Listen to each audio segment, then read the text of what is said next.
Zum Glück ist Freitag. Mit dem Fabian Unterreger. Die wichtigsten Meldungen diese Woche noch einmal abgewaschen. Zum Beispiel, der Bundesrat will eine härtere Gangart bei der Tabakwerbung einschlagen und das Alter für den Verkauf von Zigaretten auf 18 auflüpfen. Schätze einmal, das ist der Blick am Morgen. Finde ich den nicht schlecht. Ja, so siehst du von der Bühne aus, ob Groupies Kaffeefleisch sind. Und wenn sie rauchen, sind sie fertig. Gut, vielleicht ein paar differenzierte Argumente an dieser Stelle noch zu diesem Thema. Schliesslich geht es schon wieder um ein neues Verbot, wenn es kommt. Simi Amann, für euch als Sportler ist Tabak sowieso Gift. Heiterer Blick, das ist Biber, oberbäumig. Rauchen ist nämlich hure ungesund. Viele Jugendliche besser Skispringen.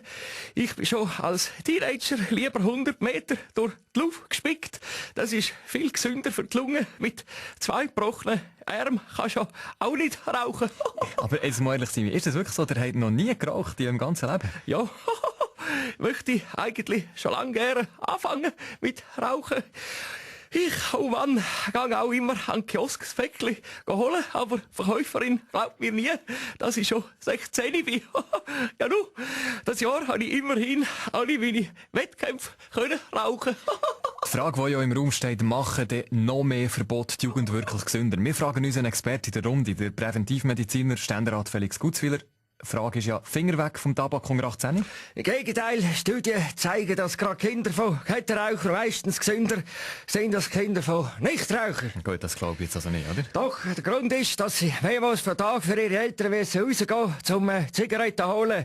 Gerade in ländlichen Quartieren laufen Kettenraucherkinder so täglich bis zu 15 Kilometer. Bei Schnee, Hagel, Sonne und Sturm, das härtet ab. Voilà. Anderes grosses Thema diese Woche. Die Milliardenbuss, die CS der USA muss zahlen. Im Sport würde ich mal sagen, rote Karte für die Bank, Nationaltrainer Ottmar Hitzfeld. Ja, auch bei uns auf der Bank sitzt eine anständige Stange Geld, wenn man die Gehälter der Spieler subsumiert.